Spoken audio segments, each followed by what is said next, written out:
सभी साथियों को कुमार राजेश का नमस्कार।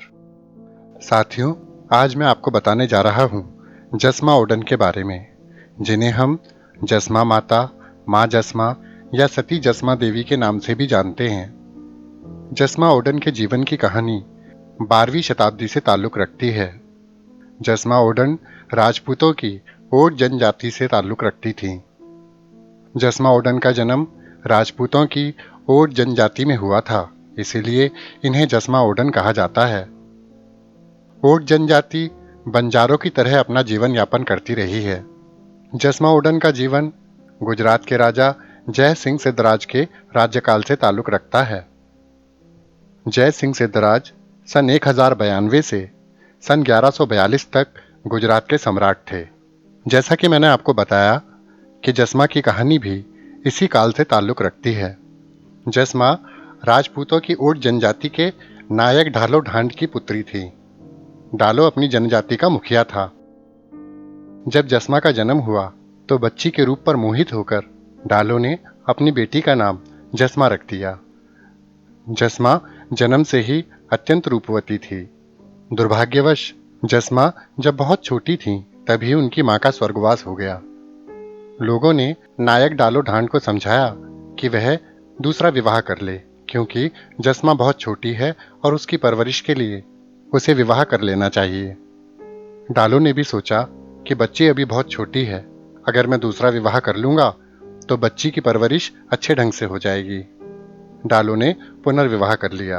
अपनी नई पत्नी को वह डाली नाम से पुकारता था, लेकिन भाग्य को कुछ और ही मंजूर था। जसमा की सौतेली माँ जसमा से बहुत जलन की भावना रखती थी।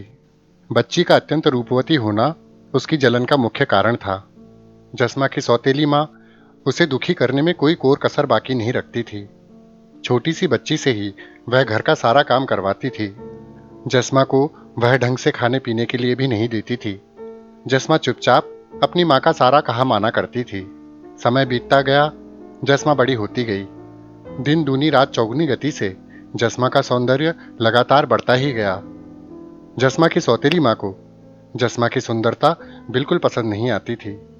वो जसमा से कहा करती थी कि तेरे हाथ इतने नरम मुलायम इसलिए हैं क्योंकि तू काम से जी चुराती है, कोई भी काम ढंग से नहीं करती है। बदले में जसमा इतना ही कहती थी, माँ जो भी काम है आप मुझसे कहिए। जसमा अपने रूप सौंदर्य के कारण पूरे ओड संप्रदाय में प्रसिद्ध हो चुकी थी। जसमा के साथ खेलने वाले लड़के लड़कियां भी जसमा की सुंदरता की अक्सर तारीफ किया करते थे और उससे कहा करते थे कि तुम कुएं पर पानी मत भरा करो, इससे रस्सी से तुम्हारे हाथों में घाव हो जाएगा। जसमा की सौतेली माँ जब भी ऐसी बातें सुनती थी तो मानो उसे आग ही लग जाती थी। एक दिन उसने ढालो से कहा, जसमा अब शादी के लायक हो गई है, हमें इसका विवाह कर देना चाहिए। जसमा के पिता ने कहा, हाँ मुझे मालूम है, लेकिन जसमा के लायक कोई लड़का भी तो मिलना चाहिए, और फिर दहेज की भी समस्या है। जसमा की सौतेली माँ को मानो मौका ही मिल गया। जसमा की सौतेली माँ का एक रिश्तेदार था, भालो भांड। उसका बेटा था रूपा, जो कि अत्यंत कुरूप था और अपाहिज भी था। उसने ढालो से कहा, सुनो, मेरे रिश्ते के भाई भालो का लड़का है ना रूपा, उसी से जसमा की शादी कर देते हैं, इससे हमें दहेज देने का झंझट भी नहीं रहेगा। ढालो ने जैसे ही ये बात सुनी, उसका कलेजा धक से रह गया, क्योंकि वह जानता था कि रूपा अत्यंत कुरूप है और अपाहिज भी है।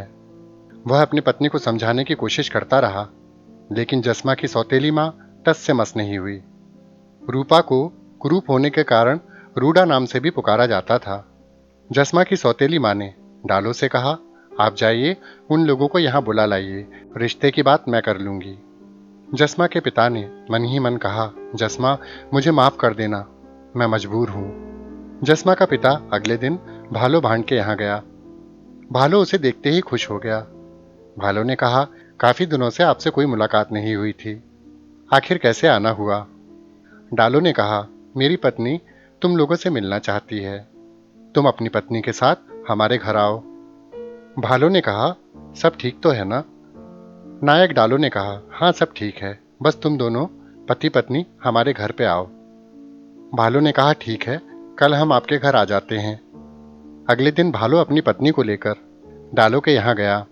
डालो ने उनका स्वागत किया। भालू ने पूछा, जस्मा दिखाई नहीं दे रही, वो कहाँ है? जस्मा की सौतेली माँ ने कहा, वो जंगल से लकड़ियां काटने गई है। इसके बाद जस्मा की सौतेली माँ ने रूपा के लिए जस्मा के रिश्ते की बात छेड़ी। भालू ने जब यह बात सुनी तो वह आश्चर्य में पड़ गया। भालू ने कहा, जस्मा जैसी रूपवती कन्या के लिए तुम मेरे बेटे का हाथ क्यों मांग रही हो? कम से कम जस्मा से भी एक बार पूछ लो। भालू की पत्नी के मन में भी यही विचार आया कि आखिर ये जस्मा को क्यों जानते बूझते हुए भी एक कुरूप लड़के को सौंपना चाहती है। भालू की पत्नी ने सोचा, जस्मा को अगर इस विवाह से बचाना है तो मुझे दहेज की मांग करनी चाहिए। और उसने डालो से कहा कि आप हमें कितने पशु दहेज में देंगे? यह सुनते ही डालो मायूस हो गया। उसने कहा, मैं सिर्फ एक ही पशु आपको दहेज में दे सकता हूं। उसको मायूस होता हुआ देखकर भालू ने कहा, नहीं नहीं, चिंता मत करो, मेरी पत्नी आपसे हंसी ठिठोली कर रही थी। मुझे आपकी बेटी का रिश्ता स्वीकार है। वहां से जाने के बाद भालू की पत्नी ने भालू से कहा कि आखिर तुमने रिश्ते के लिए हाँ क्यों कर दी? तब भालू ने कहा, वहां जस्मा बहुत दुख झेल रही है। हमारा बेटा कुरूप ही सही, लेकिन जस्मा हमारे घर में वहां से अच्छी स्थिति में रहेगी। हम उसे अपने बेटी की तरह प्यार दुलार देंगे। आखिर विवाह का दिन भी आ गया। उस दिन तक जस्मा को यह नहीं मालूम था कि उसका होने वाला पति कैसा दिखाई देता है।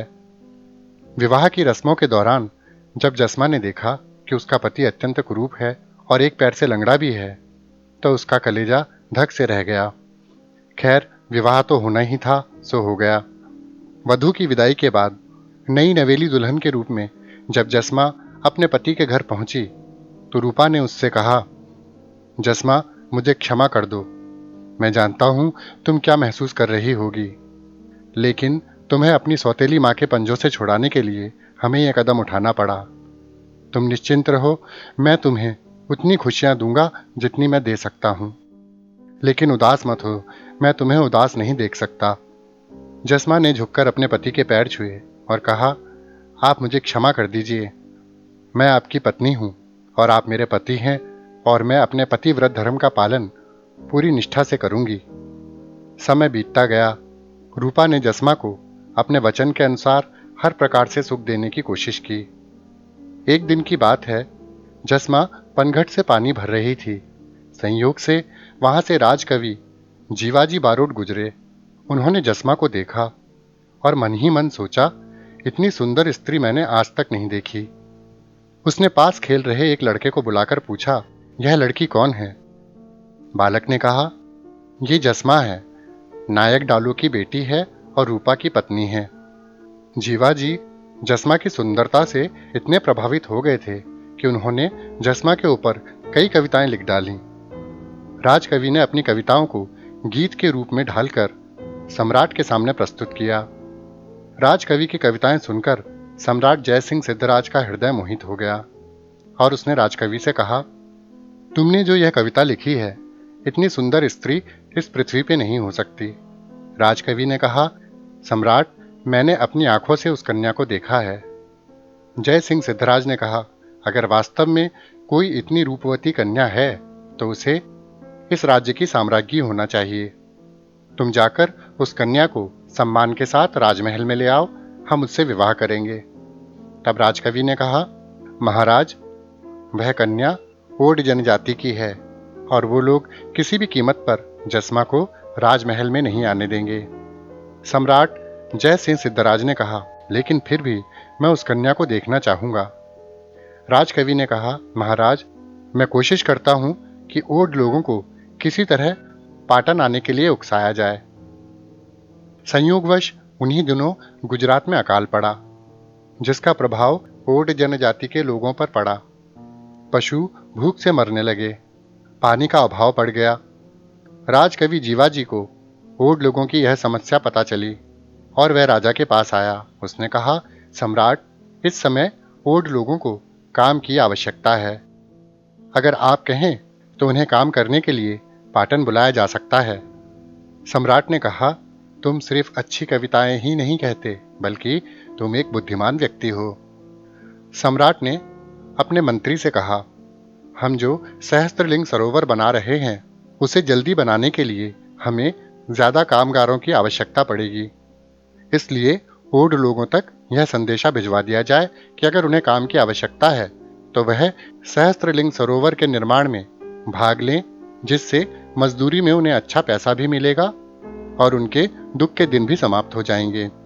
लेकिन ओड जनजाति ने इस प्रस्ताव को ठुकरा दिया, क्योंकि ओड लोग किसी के अधीन होकर कोई काम नहीं करना चाहते थे। लेकिन दिनों दिन स्थिति खराब होती गई, अकाल का रूप और विकराल होता गया। ओड लोगों के पशु भी भूख प्यास से लगातार मारे जा रहे थे। जीवन यापन करना मुश्किल हो गया था। आखिर उन लोगों ने आपस में फैसला किया कि इन मुसीबत के दिनों को बिताने के लिए हमें पाटन चले जाना चाहिए और सहस्त्रलिंग सरोवर के निर्माण में भाग लेना चाहिए। उन्होंने अपना संदेशा सम्राट तक पहुंचा दिया कि वे लोग काम करने के लिए तैयार हैं। राजा ने उन लोगों के रहने की व्यवस्था निर्माण स्थल के पास ही करवा दी, ताकि सहस्त्रलिंग सरोवर के निर्माण का कार्य जल्दी पूरा हो जाए। अगले दिन सम्राट जयसिंह सिद्धराज अपने मंत्री और जीवाजी के साथ निर्माण स्थल की ओर चले। सम्राट ने पूछा, ओड लोग कहाँ हैं? मंत्री ने बताया, महाराज वो देखिए, ओड लोग अपने काम में लगे हुए हैं। राजा ने देखा तो वहां पर ओड लोग काफी मेहनत से निर्माण कार्य में लगे हुए थे। राजा ने अपने मंत्री से कहा, इनके मुखिया को मेरे पास लेकर आओ। मंत्री डालो ढांड को लेकर सम्राट के पास आया। सम्राट ने मन ही मन सोचा, यही है ओड लोगों का मुखिया, और इसकी पुत्री के बारे में ही वो कविताएं मुझे राजकवि ने सुनाई थी। सम्राट ने डालो से पूछा, क्या तुम ही इन लोगों के मुखिया हो? डालो ने कहा, जी महाराज। राजा ने कहा, तुम्हारे रहने की व्यवस्था कहाँ की गई है? डालो ने कहा, महाराज वो झोपड़ियां जो आपको दिखाई दे रही हैं, हम वहां रह रहे हैं। सम्राट ने कहा, ठीक है, तुम इस बात का ध्यान रखना कि लोग अच्छी तरह से काम करें। यह कहकर उसने डालो को जाने की इजाजत दे दी और मन ही मन सोचने लगा, मुझे तो नहीं लगता कि इन लोगों के बीच में कोई ऐसी रूपवती कन्या भी होगी जिसके बारे में राजकवि ने इतनी कविताएं लिखी थी। उसने राजकवि से कहा कि मुझे नहीं लगता कि यहाँ कोई ऐसी रूपवती कन्या भी होगी। जीवाजी ने कहा, थोड़ा धीरज धरिए महाराज, हो सकता है वह कन्या आज काम पर ना आई हो। अगले दिन राजा फिर से निर्माण स्थल की ओर आया। वहां उसने एक रूपवती कन्या को देखा। राजा ने उसे देखकर अपने घोड़े की लगाम खींच ली और सोचने लगा कि यह स्त्री है या कोई अप्सरा या स्वर्ग से कोई देवी उतर आई है। राजा ने उस लड़की को रोका और पूछा, हे सुंदरी, तुम्हारा नाम क्या है? कन्या ने कहा, मेरा नाम जस्मा है और मैं ओड हूं। बस राजा ने मन ही मन सोचा, हाँ सही बात है, जस्मा के अलावा ये और कोई हो भी कैसे सकती थी। राजकवि ने जो कहा ये तो उससे भी कहीं बढ़कर है। सम्राट ने जस्मा से कहा, सुंदरी, तुम मुझे किसी भी पुष्प से ज्यादा कोमल लगती हो। जस्मा ने कहा, हो सकता है महाराज, लेकिन जिंदा रहने के लिए हमें कठिन मजदूरी करनी पड़ती है। सम्राट ने जस्मा से कहा, तुम महलों में भी रह सकती हो, अगर तुम मुझसे विवाह कर लो तो इस राज्य की साम्राज्ञी बन सकती हो। जस्मा ने कहा, मैं अपनी झोपड़ी में ही खुश हूं महाराज। सम्राट ने कहा, जब तुम रानी बन जाओगी तब तुम्हें कोई काम करने की आवश्यकता नहीं पड़ेगी। जस्मा ने कहा, सम्राट, मुझे आपके राज्य की कोई आवश्यकता नहीं है। और वह सम्राट को देखकर जोर जोर से हंसने लगी और कहने लगी, मुझे तो आपकी बातें सुनकर बहुत हंसी आ रही है।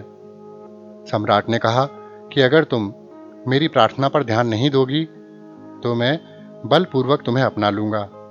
जस्मा ने कहा, भूल कर भी आप मुझे छूने का दुस्साहस नहीं करना। मैं एक विवाहिता स्त्री हूं और अपने पति से बहुत प्रेम करती हूं। सम्राट ने कहा, तुम्हारे पति को मार दिया जाएगा। जस्मा ने कहा, अगर आपने मेरे पति को मारने की भूल की तो पूरी ओड जनजाति इसका बदला लेगी। सम्राट ने कहा, मैं सभी ओड लोगों का विनाश कर दूंगा। जस्मा ने कहा, विनाश कर देंगे? क्या आपके इस काम से भविष्य में आने वाले लोग आपके नाम पर थूकेंगे नहीं? राजा जस्मा की बात से विचलित हो गया और अपने घोड़े पर सवार होकर वापस महल की ओर लौटने लगा और मन ही मन सोचने लगा, सभी ओड लोगों को तो नहीं, लेकिन जस्मा को पाने के लिए मुझे जस्मा के पति को तो मारना ही होगा। महल में आकर राजा ने अपने सैनिकों को आदेश दिया कि जस्मा के पति रूपा को मार दिया जाए और बाकी सारी जनजाति को कैद कर लिया जाए। अपने राजा का आदेश सुनकर सेना निकल पड़ी। सेना निर्माण स्थल पर पहुंची। सेनापति ने ओड लोगों से कहा, रूपा कहाँ है? सम्राट ने हमें उसे मारने का आदेश दिया है और तुम सभी आज से बंदी बनाए जाते हो। वहां काम कर रहा रूपा यह सुन के डर गया और वह अपनी बैसाखी के सहारे वहां से भागने की कोशिश करने लगा। सेनापति की नजर उस पर पड़ गई और उसने सेना को आदेश दिया उसे पकड़ लिया जाए। यह देखकर वहां उपस्थित ऊंट जनजाति के लोगों ने कहा, आप लोग ये क्या कर रहे हैं? ऐसा गलत काम मत कीजिए। लेकिन देखते ही देखते सैनिकों ने रूपा पर तलवार का वार कर दिया और उसे मौत के घाट उतार डाला। यह देखकर ओड लोग भड़क उठे और उन्होंने सेनापति से पूछा, उसने ऐसा क्या अपराध किया था जो उसे अपने प्राणों से हाथ धोना पड़ा? लेकिन सेनापति ने उनकी इस बात का जवाब नहीं दिया और सेना को वापस महल चलने के लिए कहा।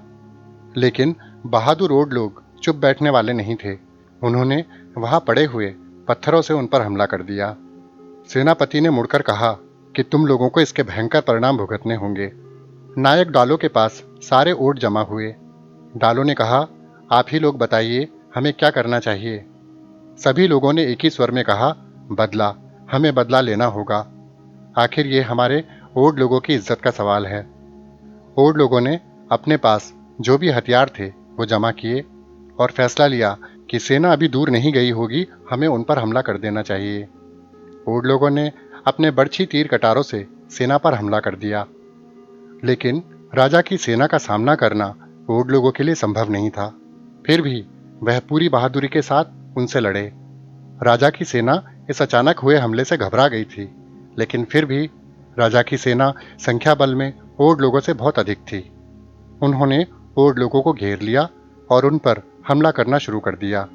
उन्होंने जस्मा के ससुर यानी रूपा के पिता भालो की हत्या कर दी। भालो को मरता हुआ देखकर ओड लोग और भी भड़क गए।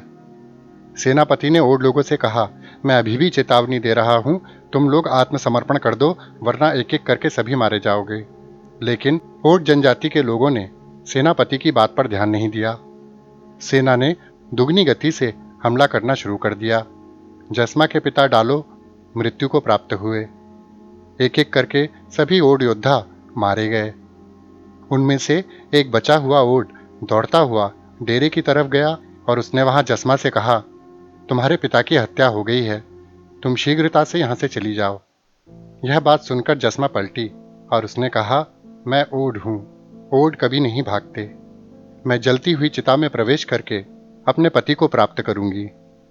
वहां उपस्थित सभी स्त्रियों ने कहा, क्या तुम आत्मबलिदान करोगी? जस्मा ने कहा, हाँ। चारों तरफ से सती जस्मा के नारों की आवाज गूंजने लगी। जस्मा ने चिता तैयार करवाई। चितारोहण से पहले जस्मा ने एक घायल सिंहनी की भांति दहाड़कर कहा कि जिस सम्राट के कारण आज इतनी हत्याएं हुई हैं, वह सम्राट निपुता ही मर जाएगा। उसके भाग्य में कभी भी संतान सुख नहीं रहेगा। और जिस सहस्त्रलिंग सरोवर को वह बनवा रहा है, इसमें कभी भी पानी की एक भी बूंद नहीं रहेगी। यह सरोवर हमेशा ही सूखा रहेगा। यह कहकर जस्मा ओडन ने चितारोहण किया। उधर जब सम्राट को यह समाचार मिला कि ओड लोगों को सैनिकों ने चुन चुन कर मार डाला है, तो उसे बहुत दुख हुआ। उसने सेनापति से कहा, मैंने तुम्हें सिर्फ रूपा को मारने के लिए कहा था और कहा था बाकी ओड लोगों को तुम्हें जीवित बंदी बनाना है। तुमने ये क्या कर दिया? सेनापति ने कहा, महाराज, हमारे पास दूसरा कोई रास्ता नहीं था। उन्होंने बहुत भयानक रूप से हम पर हमला कर दिया था। राजा बहुत तेजी से उस स्थान पर आया जहां पर जस्मा ने चितारोहण किया था। आग की लपटों को देखकर राजा ने मन ही मन सोचा, मैं कितना मूर्ख हूं, मैंने ये क्या घोर पाप कर दिया। अब मेरा साम्राज्य अभिशप्त रहेगा। मैंने मोह जाल में फंसकर एक पतिव्रता स्त्री को अपनाना चाहा। एक पतिव्रता नारी के ऊपर कुदृष्टि डालकर मैंने जो घोर अपराध किया है, इस अपराध के लिए शायद मुझे कभी क्षमा नहीं मिलेगी। यह कहकर अपने भाग्य को कोसता हुआ वो वहां से लौट गया।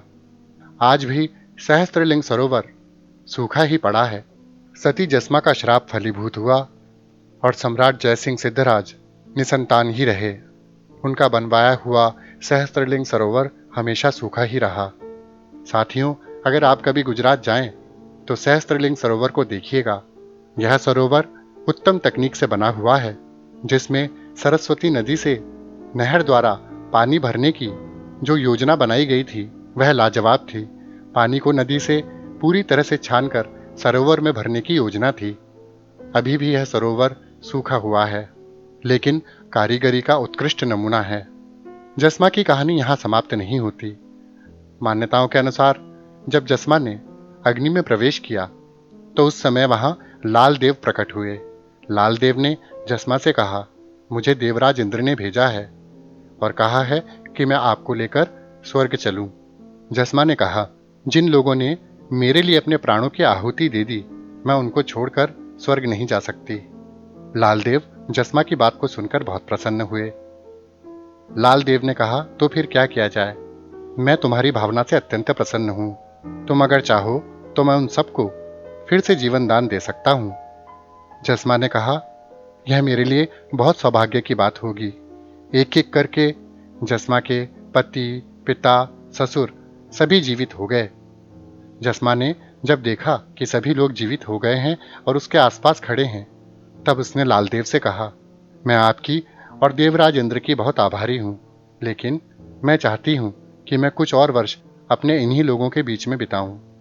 लालदेव ने कहा, जस्मा, तुम्हारी यह इच्छा अवश्य पूर्ण होगी। स्वर्ग के द्वार तुम्हारे लिए हमेशा खुले हुए हैं। तुम जब तक चाहो अपने समुदाय के साथ जीवन यापन करो। कहा जाता है, इसके बाद जस्मा ने लंबे समय तक अपने ऊंट समुदाय के साथ जीवन बिताया।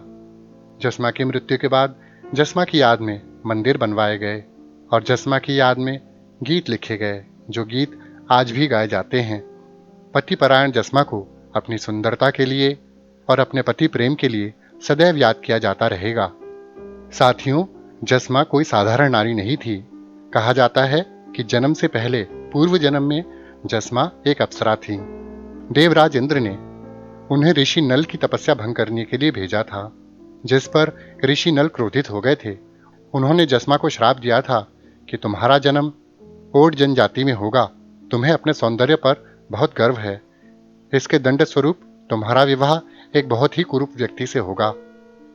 इसी श्राप के कारण जस्मा का जन्म ओड जनजाति में हुआ था और उनके पति रूपा अत्यंत कुरूप और शरीर से अपाहिज थे। लेकिन जस्मा ने इस चुनौती का सामना किया और अपने सत्य बल से पुनः स्वर्ग को प्राप्त किया। तो साथियों, जस्मा ओडन के बारे में जानकर आपको अवश्य अच्छा लगा होगा। इसी के साथ अपने मित्र कुमार राजेश को विदा दीजिए। नमस्कार। सदैव खुश रहिए, मुस्कुराते रहिए।